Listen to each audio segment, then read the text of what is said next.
My wife was diagnosed with Alzheimer's. She'd had memory problems for quite a few years, but every time she went for the memory test at the GP clinic, she passed it with flying colours. And they just kept saying it's age-related memory loss, but it wasn't. But as things changed, she changed.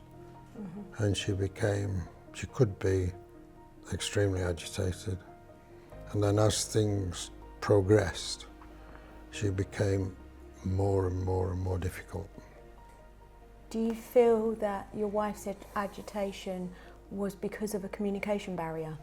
Probably, yeah. And I didn't do everything right. And you learn, because in reality, you don't get a lot of help.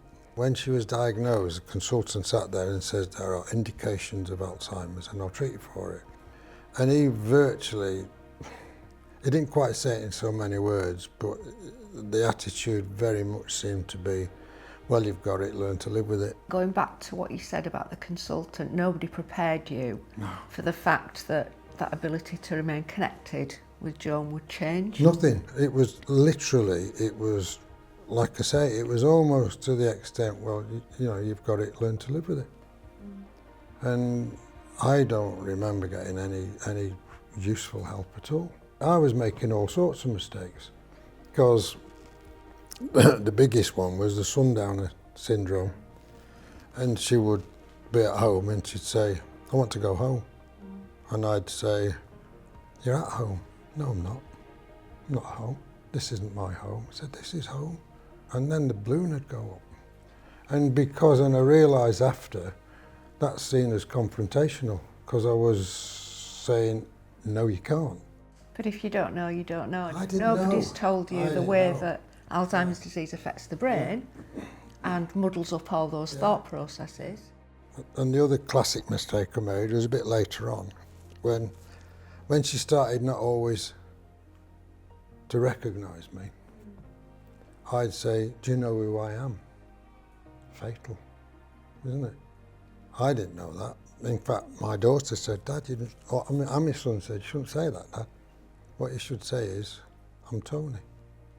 And I think your daughter's right. I think what happens when this part of the brain is damaged, that ability to make sense of things is damaged.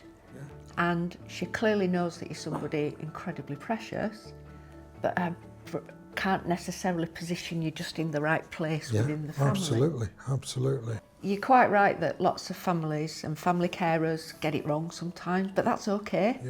Because if you don't know what to say, I think one of the most important things is to keep hold of the fact that people with dementia generally live in the moment, and it doesn't really matter what's going on. It's, you know what, let's have a cup of tea, let's have a walk in the garden, let's do this. I think that's the important thing. And as you said, the advice that you were given very early on in Joan's disease was that it wasn't Joan when she was getting angry and upset, but that was the way that her brain was changing. Because it's very easy for families to take things very personally when somebody with dementia becomes angry or upset or shouts at you and then faces or meets another family member and says, he's been okay with me. It's very difficult because that's a very emotional time. And it's important, I think, just to cherish the good days. That's the most important thing, so that you do have some great memories. Because we talk about cognitive impairment rather than dementia, because she doesn't feel she's got dementia. Okay. And I find it's better to go down that road with her so it doesn't upset her. That's really interesting. I think it's important, isn't it, to work at somebody else's pace or ability to cope. If the word dementia is too much, then don't use it.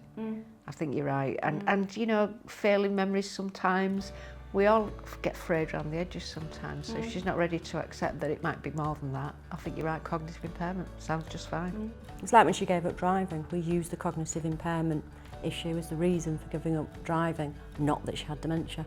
Because it would have made her more depressed, and I think it would have exacerbated her symptoms and made her worse, I think. And I think it's important to use a language that she's comfortable with as well. Yes, 100%. Yeah, it puts everybody at ease.